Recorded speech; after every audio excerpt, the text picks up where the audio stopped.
Ushi wakes up at 5:30 every morning on the island of Okinawa. She walks to her kitchen. She makes a small bowl of soup. She is 88 years old, takes no medications, and has never owned a bathroom scale. She has never had a mid-morning energy crash. She has never felt that 10 a.m. fog where you need another coffee just to get through to lunch. She has never had a doctor tell her to watch her belly fat. Now think about your breakfast this morning. If it included orange juice, low-fat yogurt, granola, a smoothie, or whole wheat toast with jam, you were told those were healthy choices. The label said so. The commercial said so. Your doctor probably said so. Here is what nobody told you. Most of those foods are spiking your blood sugar before 8 a.m. And that spike, happening every single morning, year after year, is driving the exact fatigue, ash belly fat, and inflammation you are trying to avoid. Today, we are going to look at 3 breakfast habits that Okinawan women like Ushi have used for generations. The biology behind them is documented. The population data is clear, and every single one of them is simpler and cheaper than what you are eating right now. Let's start with what is actually happening inside your body when you eat a typical Western breakfast. You drink a glass of orange juice. Within 30 minutes, your blood sugar rises fast. Your pancreas fires out a surge of insulin to bring it back down. And by 10 a.m., you are tired, foggy, and craving something sweet. You assume that is just aging. It is not. That is the glucose roller coaster. And breakfast is where it starts every single day. Here's the thing about orange juice specifically. A single glass contains 20 to 26 grams of sugar in liquid form. When you eat a whole orange, the fiber and cell walls slow that sugar down as it enters your blood. Juice removes that protective structure entirely. What is left is essentially a fast delivery sugar system with a vitamin C label on it. Sweetened yogurt is the same trap from a different angle. The probiotic marketing is real. Those live cultures exist. But most flavored yogurts contain 17 to 28 grams of added sugar per serving. That sugar feeds the exact bacteria you are trying to suppress. The benefit arrives in a sugar bath that cancels it out before it starts. Granola, fruit smoothies, whole wheat toast with jam, all of them spike blood sugar fast. The issue is not calories, it is the food matrix. Sugar locked inside the cell wall of a whole food releases slowly. Sugar pulled out of that structure, into juice, jam, syrup, or processed cereal, hits your bloodstream almost immediately. Now, here is why this matters more after 55. Insulin sensitivity drops with age.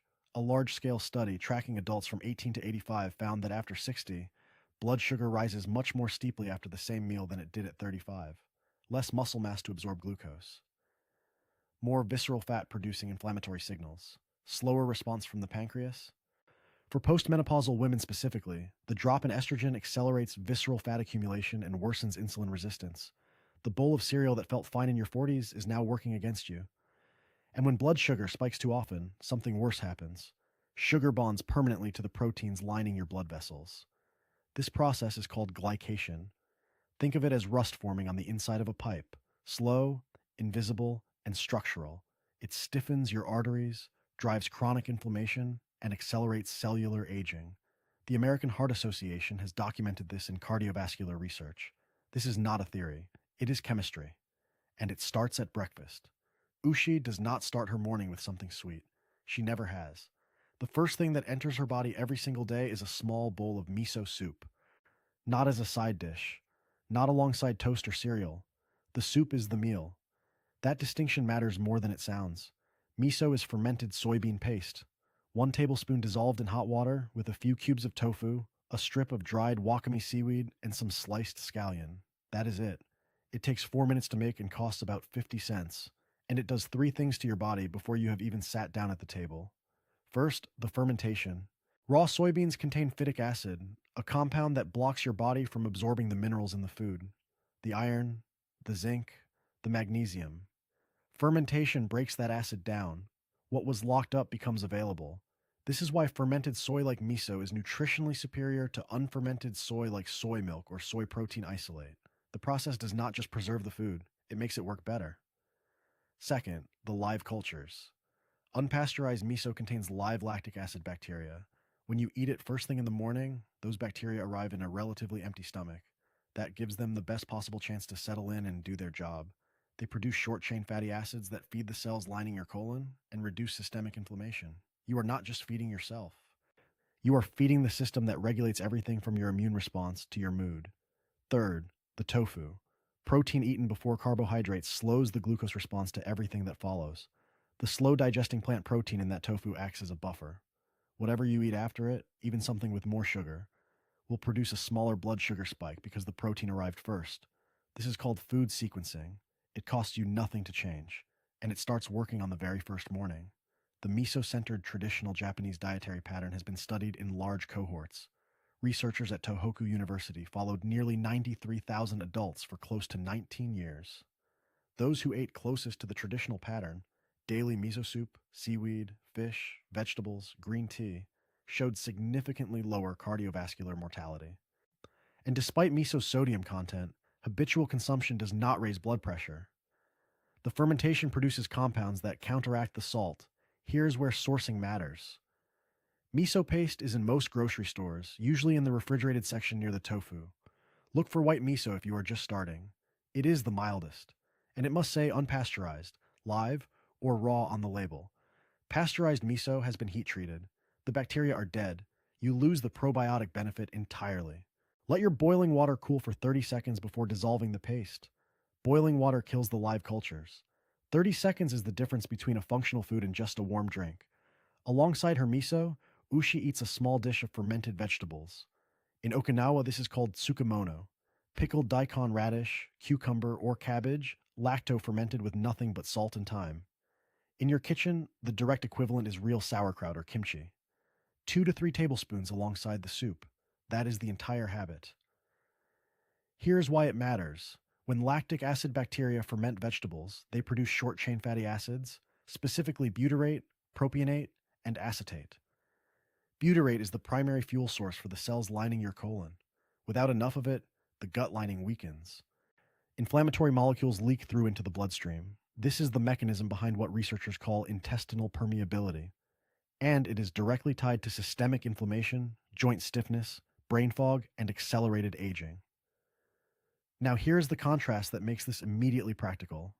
A typical Western probiotic yogurt contains 18 to 25 grams of added sugar alongside its live cultures. 2 tablespoons of naturally fermented vegetables deliver comparable probiotic diversity with 0 added sugar.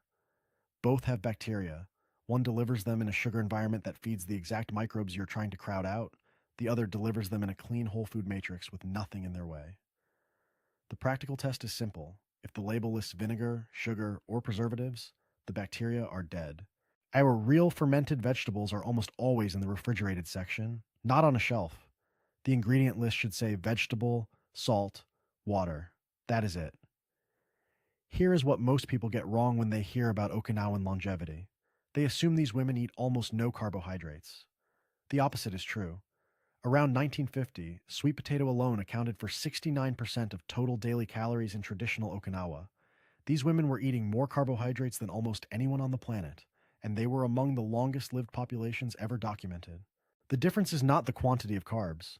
It is the type, the preparation, and what happens to them before they hit your bloodstream.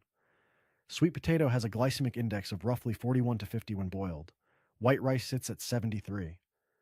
But here's the part that changes everything. When you cook a sweet potato and then let it cool, the starch chains restructure at the molecular level into something called resistant starch. Instead of breaking down into glucose in your small intestine, resistant starch passes through to the colon where gut bacteria ferment it into short-chain fatty acids. Same food, same calories, but cooled. It feeds your gut bacteria instead of spiking your blood sugar. The practical version of this is almost insultingly simple. Cook a batch of sweet potatoes on Sunday. Let them cool completely. Store them in the fridge. Every morning, eat one cold or gently reheated.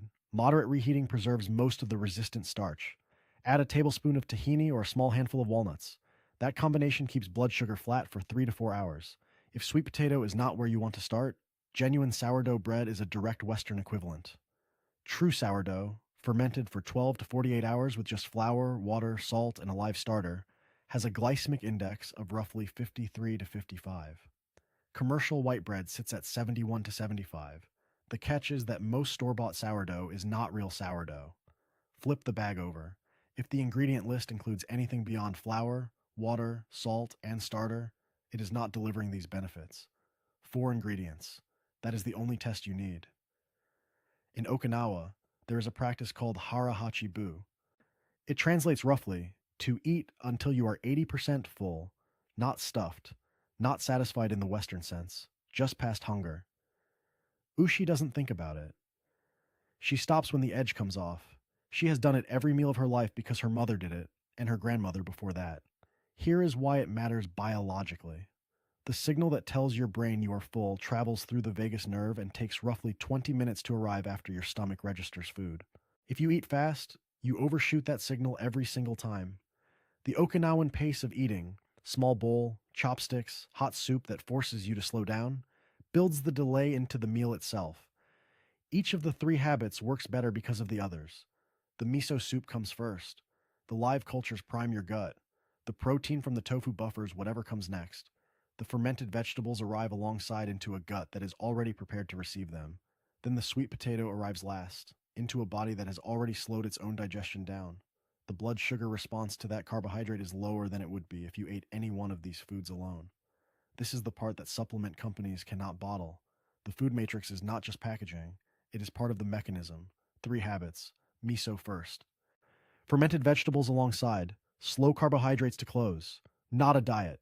A biological system that primes the gut, blunts the glucose spike, and keeps energy flat all morning without counting a single calorie. The mechanism is documented, the population data is clear, and the generation that abandoned it is already paying the price. Pick one this week. Start with miso. 1 tablespoon of unpasteurized paste, hot water, a few cubes of tofu, 4 minutes. Do that tomorrow morning before anything else, and you have already changed how the rest of your day feels. Drop a comment and tell me, which of these three are you starting with? And if you want to go deeper on what Okinawan women eat for the rest of the day, that video is right here.